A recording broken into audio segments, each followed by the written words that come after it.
No one told you this, but it's time to hear it. The biggest lie you learned in life was believing that you need to feel good, to do what needs to be done. This is the trap that turns strong men into fragile adults, always waiting for the right emotion before they start. The world pushed that lie because it's comfortable. It keeps people quiet, soft, predictable. But you were not born to be predictable. The truth is simpler and much more brutal. Emotion builds nothing. Discipline builds everything. And this bothers people because it removes every excuse they've used their whole lives. There is no, I'll wait for motivation. There's no, I'm tired. There's no, I'm not in the mood. These feelings will always show up, and they'll try to dominate you exactly in the moments when you most need to move forward. But here's the surprising part. When you decide to act despite the emotion, something wakes up inside you. An ancient, almost forgotten power. A mental state that ordinary men never reach. You start to realize that you do not need internal permission to become great. You only need direction, presence, and commitment. And when that happens, your world changes faster than you can imagine. This audiobook is not for those who want to feel better. It's for those who want to become better. It's for those who already understand that following emotions is a silent invitation to failure. It's for those who are ready to abandon the weaker version of themselves and adopt the posture of the man who does. Not because he's inspired, but because he has decided. Prepare yourself. Some truths here will bother you.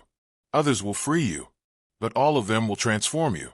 Because starting today, you will understand that emotion lies, but discipline always wins. He realizes that living guided by feelings is like handing the steering wheel of his life to an unstable, dramatic co-pilot with no sense of direction. The mentor explains that feelings shift like weather and can't command important decisions. That's where the first spark of inner command appears, a silent force that replaces impulses with clarity. When he understands this, he starts noticing how small adjustments create a powerful identity shift. Nothing mystical, just emotional maturity. And this awakening changes how he sees even the simplest things in his routine. The mentor says that following emotions feels natural, but in truth, it's exactly what keeps most people stuck. While the world acts on impulse, the man who seeks greatness acts through emotional discipline. He realizes that, "I don't feel like it," is just an elegant phrase to justify cowardice. Real confidence is born when he acts even while uncomfortable. This masculine willpower grows slowly, but becomes firm once he sees that desire and progress rarely walk together, and that awareness destroys illusions he carried for years. He learns that winners don't consult how they feel. They consult what they promise themselves. A schedule becomes more powerful than a mood, and this creates a relentless consistency that irritates those who keep tripping over their own emotions. He discovers that discipline is liberating because it eliminates useless decisions. Goals stay valid regardless of emotional climate, and that simplicity brings a rare kind of peace. The mentor uses a simple example. If someone brushed their teeth only when they felt like it, they'd be in trouble. Everyone laughs, but the message hits deep. Life works the same way. Those who act only when motivated rout their goals. Those who act despite their feelings build empires. Emotion is weak, execution is king.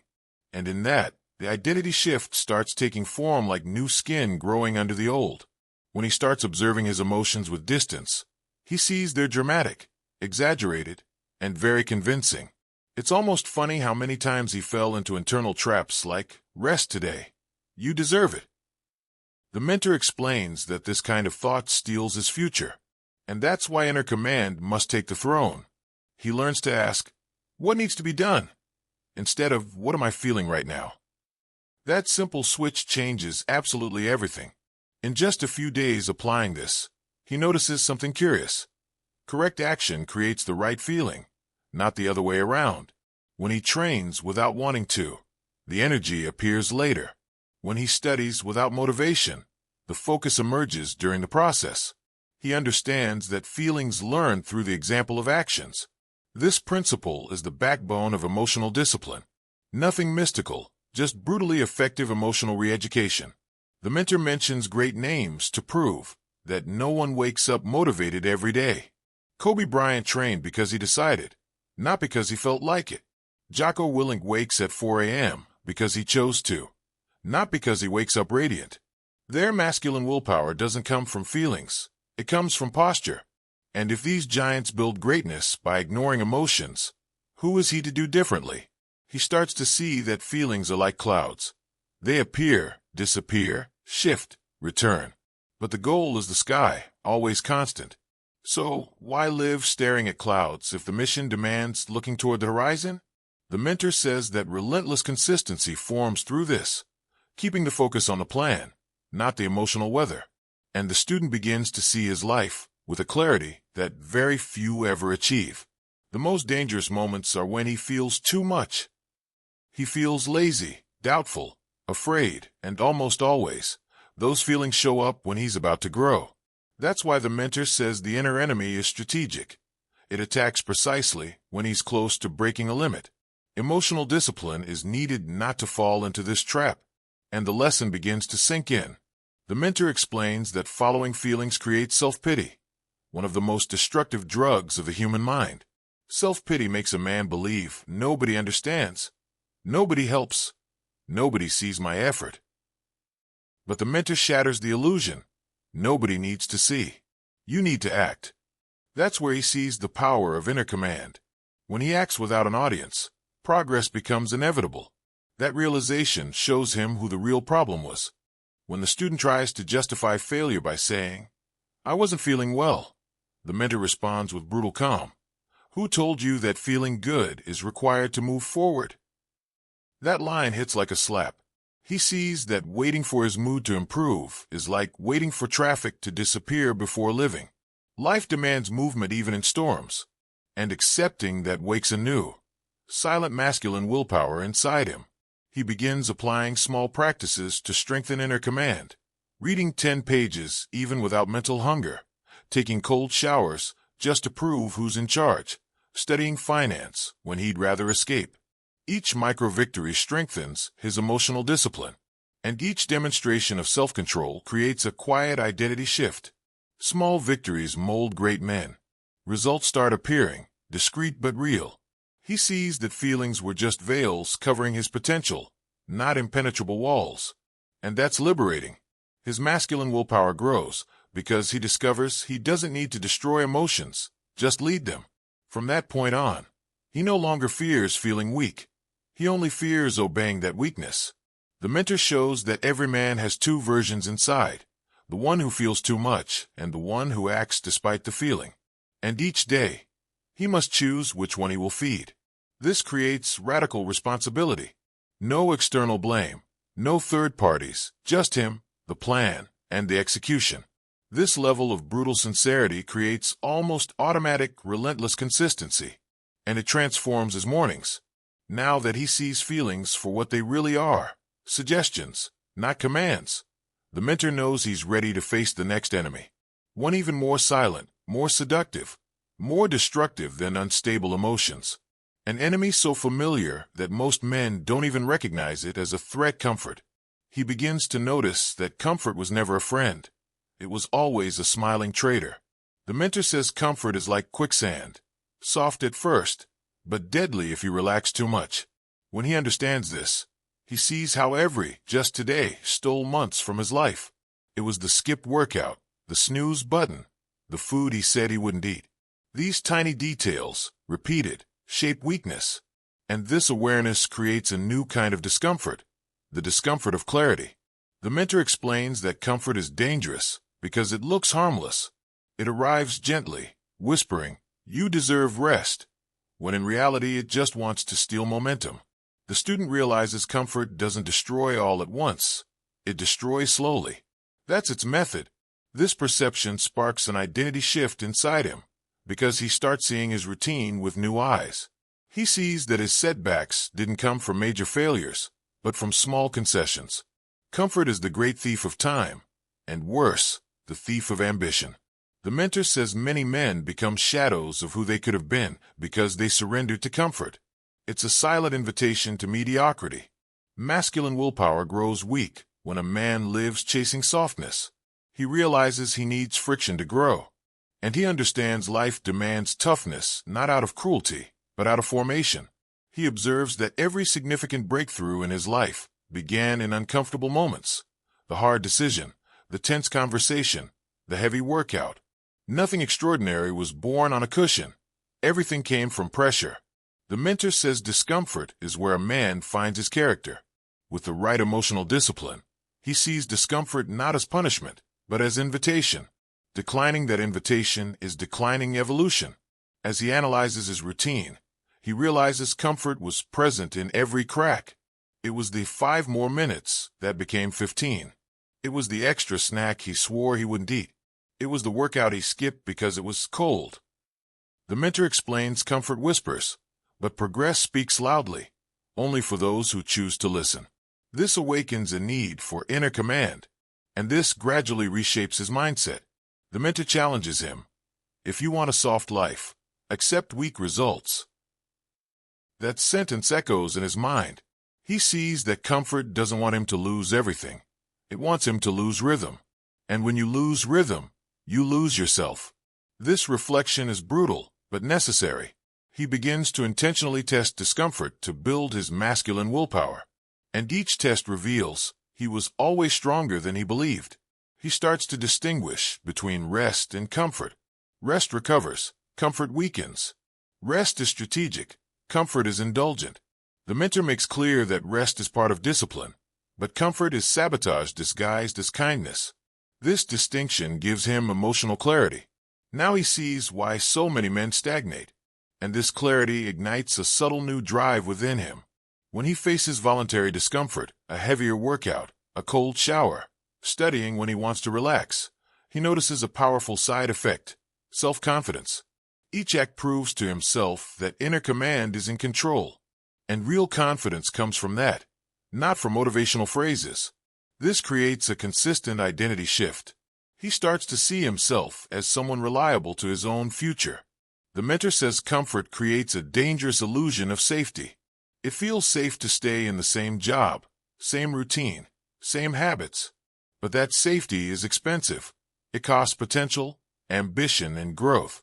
He realizes life always charges a price, either the price of discipline or the price of regret, and regret is infinitely more expensive. This strengthens his relentless consistency.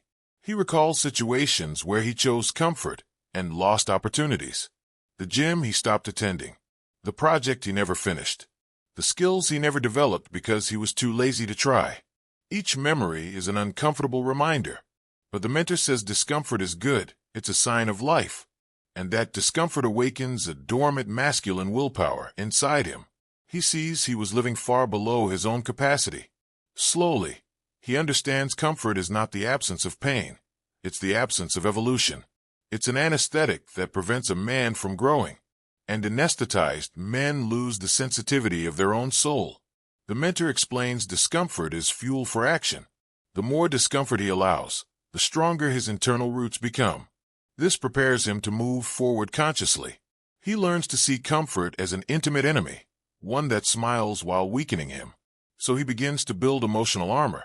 Whenever he feels the urge to take it easy, he asks, "Does this make me stronger or weaker?" That simple question activates his emotional discipline. The answer is almost always obvious, and this begins to alter his behavior in ways he didn't expect. The mentor shows him comfort makes men slow, but discomfort sharpens them. Comfort dulls the mind, but discomfort wakes it. Comfort protects the ego, but discomfort strengthens character. He realizes discomfort is what keeps his mind alive, and when the mind is alive, the body follows. This creates a new connection between effort and purpose. He begins to see that his greatest victories were born in discomfort. The difficult exam he passed, the hard conversation he survived, the intense workout he conquered, none of it came from comfort. The mentor says discomfort reveals the truth about a man, and that truth never lies. Each experience strengthens his inner command and brings him closer to who he wants to become. Now that he understands deeply how comfort destroys more men than failure ever will, the mentor knows he is finally ready for the next revelation, a force capable of neutralizing emotions and crushing comfort completely. A force only a few ever master, but one that changes everything, the power of discipline above emotion. He finally understands that discipline isn't something you have. It's something you are. The mentor explains that discipline is an identity, not a momentary effort. Emotions shift like tides, but discipline stands like a rock. When he realizes this, a new level of inner command begins to rise. It's as if an internal voice stops asking permission from feelings. This is the first spark of real power. The mentor describes emotions as soft enemies. They never attack shouting, but always whispering. Leave it for tomorrow. You don't need to go today. You're tired. These whispers have destroyed more futures than any external tragedy. But when a man develops emotional discipline, he starts recognizing these whispers as sabotage, and instead of obeying, he smirks at them. That shift creates an instant identity shift. He notices that discipline is the invisible sword that cuts weakness. It doesn't shout or impress, but it leaves deep marks in character. The mentor says discipline is what separates the lion from the sheep, not physical strength, but inner strength. When feelings say stop, masculine willpower says keep going. This internal battle defines who he will become, and he realizes he has chosen the sheep's side far too often. Discipline has a brutal advantage over emotion. It doesn't negotiate. Emotions want comfort. Discipline wants results. Emotions look for easy paths. Discipline looks for true paths. The mentor explains emotions are children, but discipline is the father. And when the father takes command, the whole house changes. This realization makes him reorganize his routine with relentless consistency. He learns to measure his strength not by easy days, but by hard ones. The gray days, the tired days, the confused days. These are the days that determine long-term victory. The mentor says discipline on these days is worth 10 times more. It's like investing when the market drops. Few do it, but those who do prosper. He sees this logic applies to life. Discipline creates mental, emotional, and physical wealth. Over time, he realizes that depending on emotions means living directionless.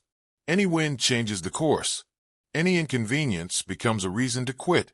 But discipline creates axis, creates north, creates stability. The mentor says inner command grows from this firmness. And firmness is the foundation for any man who wants to build something lasting, a business, a body, or a legacy. He starts seeing that discipline doesn't eliminate emotions. It simply sets priorities. He can be sad and still train. He can be tired and still study. He can be insecure and still act. This is emotional discipline in practice, using action as a shield against internal chaos. And every time he does this, his masculine willpower grows silently. The mentor explains discipline is a repeated decision until it becomes nature. In the beginning it hurts, then it exhausts, then it transforms. And finally, it becomes who you are. He sees discipline depends less on brute force and more on relentless consistency, 1 brick per day. Consistency beats talent 9 times out of 10. This truth frees him from chasing perfection and puts him on the track of daily execution. He understands discipline isn't about wanting, it's about deciding. Every man has wanted to be better. Few have decided to pay the price. The mentor says decision is the greatest act of self-respect. He realizes discipline is, in truth, respect for himself. When he fulfills what he promised to himself, his identity shifts. A powerful, solid, non-negotiable identity shift begins taking form. Discipline also redefines how he sees difficulty. Before, difficulty was a signal to retreat. Now it's a signal he's on the right path. The mentor explains difficulty works as a natural filter. It separates those who only talk from those who actually do. This new relationship with discomfort strengthens his emotional discipline. He begins seeing challenge as an opportunity for internal growth. He discovers discipline creates an almost supernatural self-control. Suddenly, he can say no to immediate pleasures without suffering. This ability changes everything.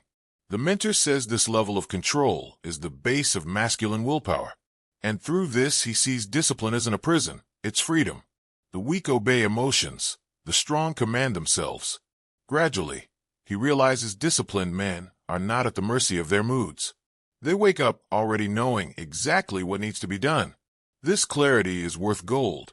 When the world is chaotic, they remain centered.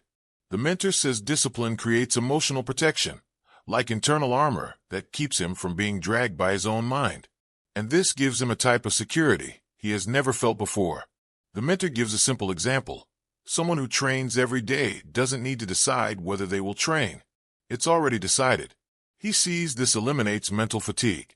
Fewer decisions, more action. This is relentless consistency working in his favor. This consistency creates a sense of internal power that's difficult to describe. He feels he can build anything, as long as he keeps showing up.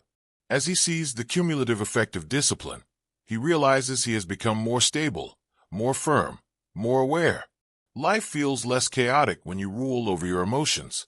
The mentor says this is true inner command, governing yourself instead of being governed by impulses. He feels himself evolving into a stronger version. This prepares him for something even greater.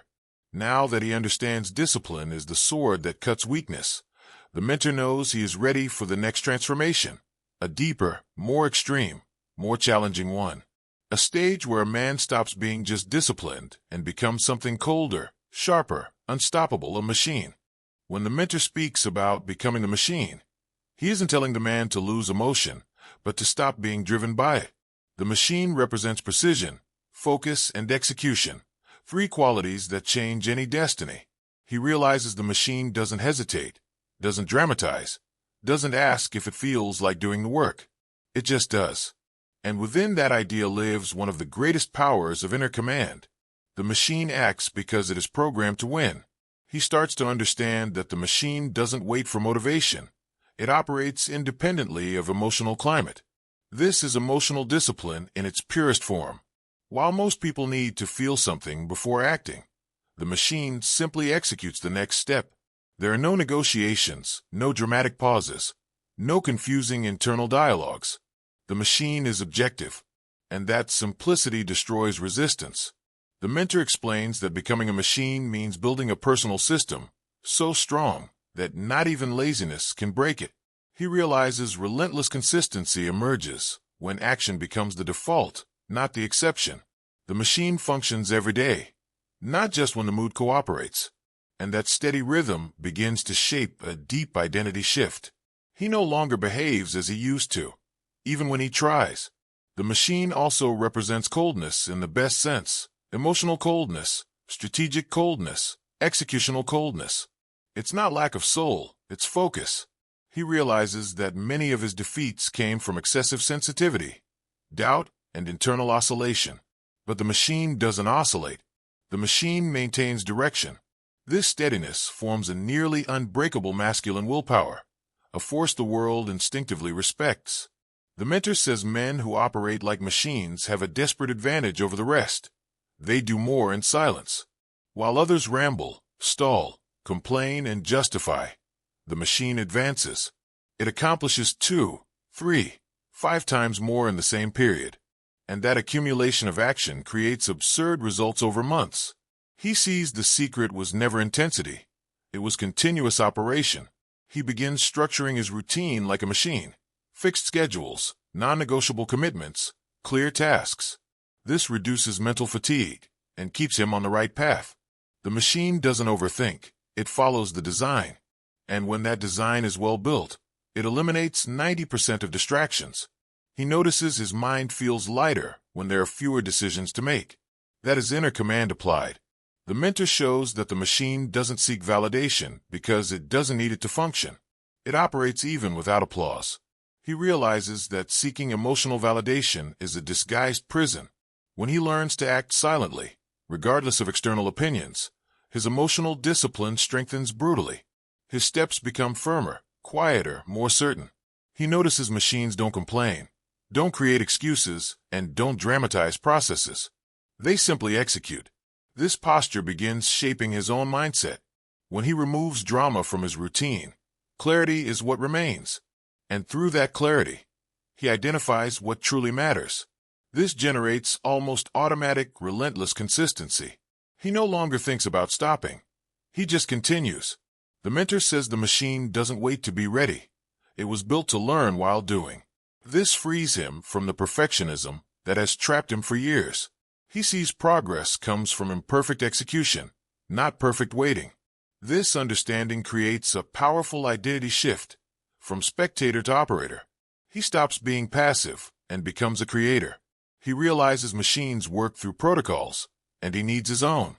Protocols for waking up, training, eating, studying, creating, progressing. The less improvisation, the more strength.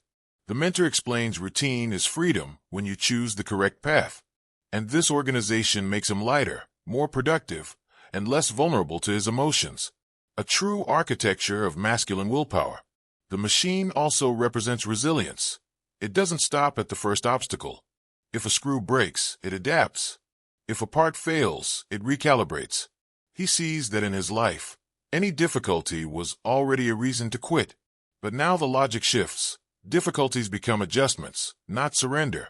That mentality creates an unshakable emotional discipline, and this improves every area of his life. He begins to notice that machines advance at silent speed. They don't get distracted with comparisons or external opinions. The machine doesn't care if someone doubts, it simply operates. This inspires him to shut down useless comparisons and focus on his own progress. This saves him from anxiety, and it reinforces the foundation of his relentless consistency. The mentor reminds him machines only stop when they break, and humans break when they lack purpose. He realizes he needs a clear purpose to keep the internal engine running. When purpose and discipline align, a powerful inner command emerges, one that can't be faked. It comes only from daily practice. This connects him to something deeper within. He understands becoming a machine doesn't mean eliminating emotion, but putting it in the right place, in the passenger seat, not behind the wheel. The machine follows the route. Emotion simply accompanies, never leads. This frees him from the need to feel perfect to act. Now, feeling or not feeling means very little. He is programmed to move forward, and that changes how he greets each morning. Now that he is colder, sharper, more consistent, and nearly unstoppable, the mentor knows he is ready to enter the next phase, the phase where many men quit, but where the strongest are reborn. A phase that requires blood, friction, courage, and total surrender, the power of pain as fuel. He discovers that pain has always been beside him, but not as an enemy, as a teacher.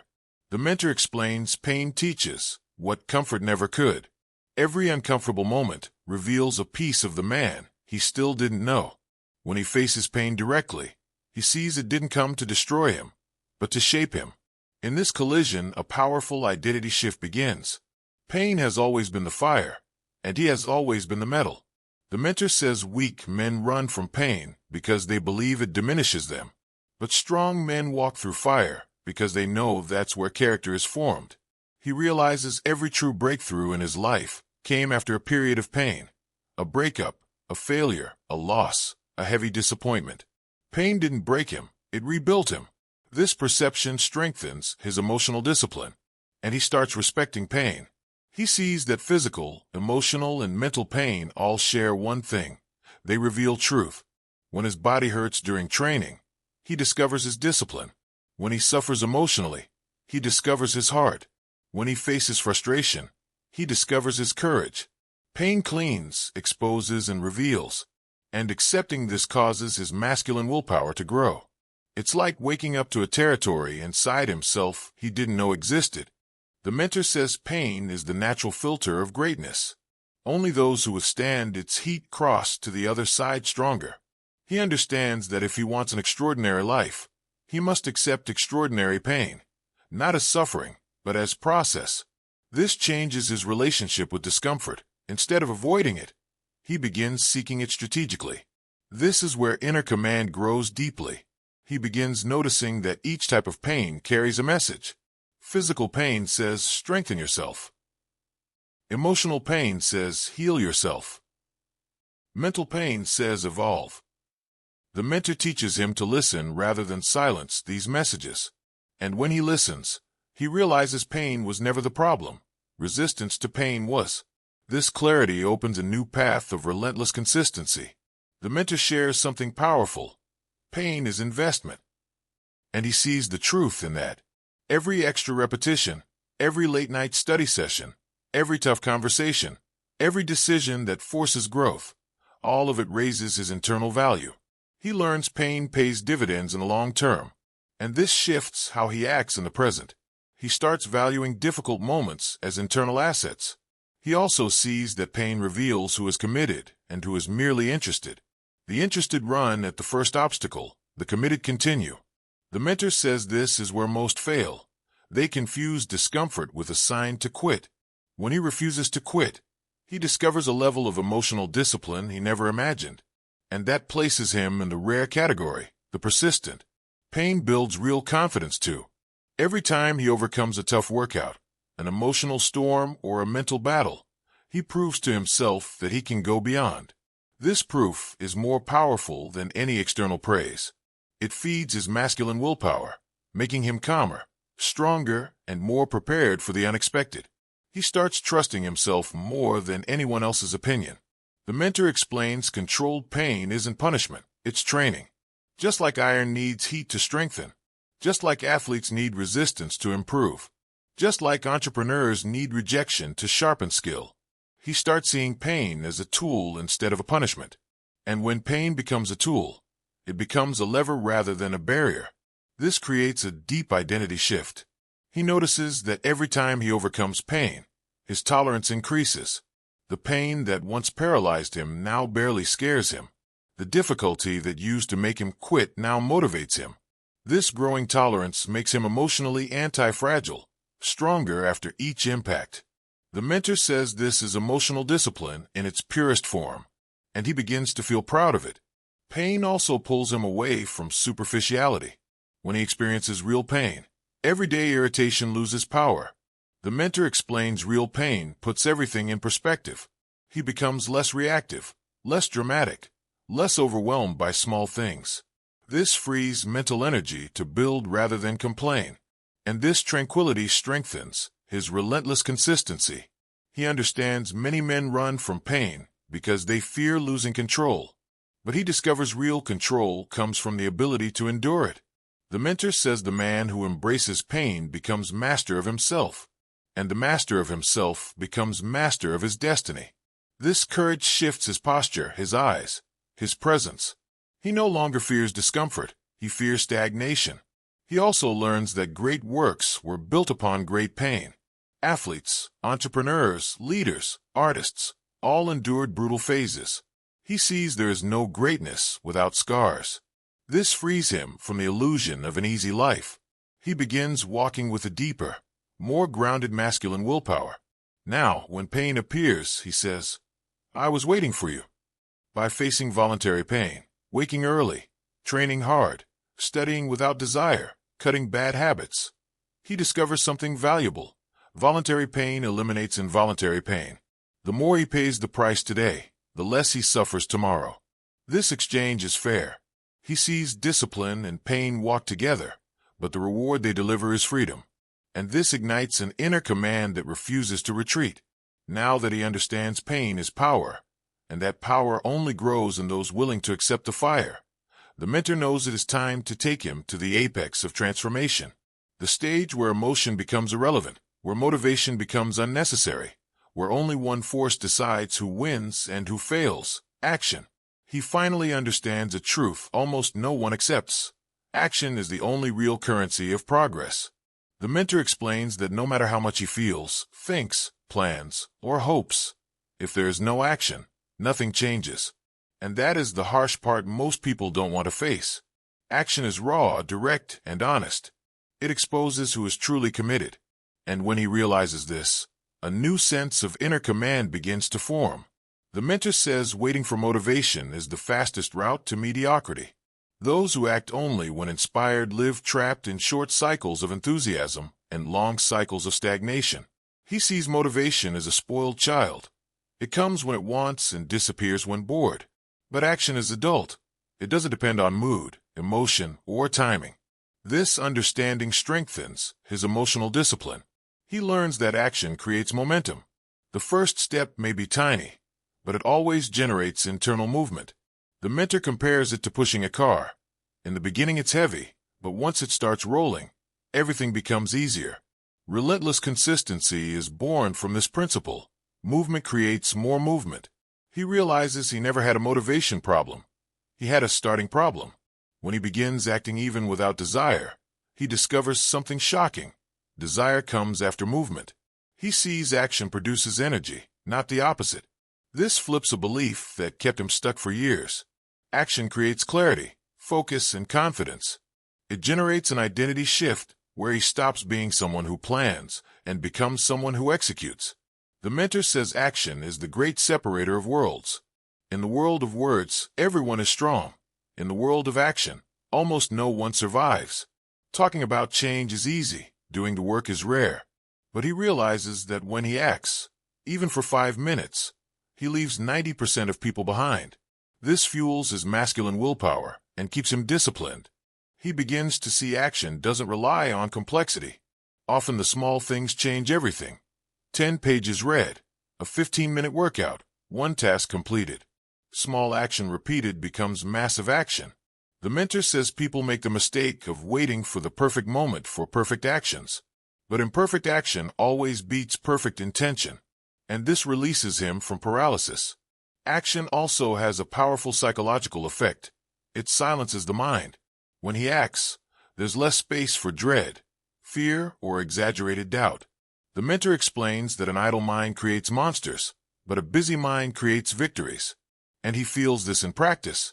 Action becomes an antidote to anxiety, and this emotional calm reinforces his emotional discipline. He sees that once he acts, things move faster than he imagined. Projects that felt enormous begin shrinking step by step. Life responds to those who move. The mentor says action creates opportunities, not the other way around.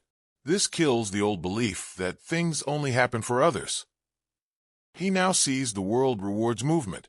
Al identity shift and changes his posture immediately. Now he moves fast, without overthinking. When he acts, he attracts people, ideas, and opportunities that never appear in stillness. Action creates synchronicities, as if life rewards those who risk movement. The mentor explains this as the power of momentum. It opens invisible doors. He feels his energy shifting, and that shift feeds his masculine willpower, as if a new version of him is taking the lead. The mentor gives him a simple rule. Don't think, start. That rule breaks everything that used to hold him back. He realizes when he starts before thinking too much, the brain cooperates instead of sabotaging. This creates fast, decisive action, and fast action creates results. He learns the secret isn't force, it's rhythm, and rhythm is relentless consistency applied daily. Ways. Action also weakens negative emotions. Sadness decreases when he acts. Fear shrinks when he acts. Laziness evaporates when he acts.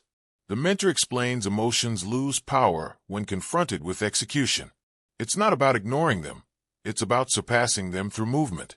This builds a form of relentless consistency no emotion can break. He learns no one regrets acting. People regret not acting.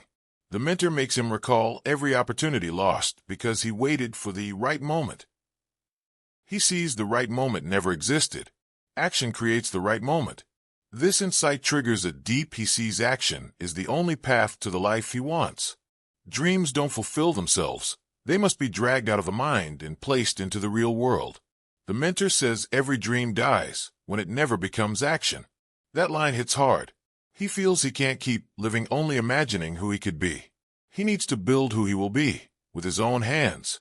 As he acts every day, even in small doses, a deep internal shift appears.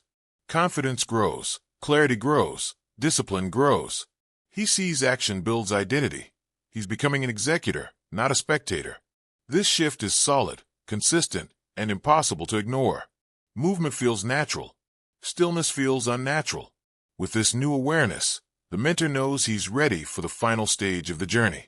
After discipline, pain, action, and consistency, only one thing remains, transforming everything into a legacy. The mark that defines the man he becomes and the man the world will remember. He begins to realize that this entire journey, discipline, pain, action, consistency, was never just about improving his routine. It was about transforming who he is and what he will leave behind. The mentor explains that ordinary men live for the present. Strong men live for their legacy. And legacy isn't fame, it's impact.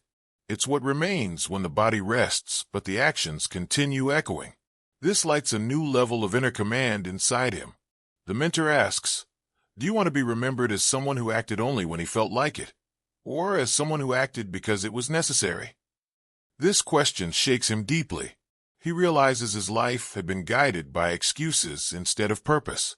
This shock creates a powerful identity shift. Now every decision has weight. Every action has direction. He understands legacy demands posture, not talk. He notices that legacy is built through small, repeated actions. It's not about grand gestures. It's about relentless consistency. The mentor explains that no one builds monuments with one hammer strike. It takes thousands of small, firm, daily hits. He realizes the man who builds a legacy doesn't seek applause. He seeks strong foundations. This clarity changes his relationship with time. When he thinks about the future, he realizes he wants to leave marks, not regrets. The mentor says regret is the heaviest burden a man can carry. He understands legacy is built right now, on tired days, skipped workouts, postponed studies. Masculine willpower grows when he acts for something bigger than his comfort. This creates a new vision of responsibility. He realizes legacy isn't about being perfect, but about being useful. It's not about never failing, but about continuing. The mentor explains emotional discipline keeps him firm when everything feels heavy. And when he continues, he proves to himself he is stronger than his past. That internal proof is worth more than any external recognition. He feels he's becoming someone his future self can trust. The mentor says every man faces a decisive moment, the moment he looks in a mirror and sees who he's truly become. And that moment cannot be avoided. He realizes that encounter will be shaped by what he builds today. This understanding activates his relentless consistency.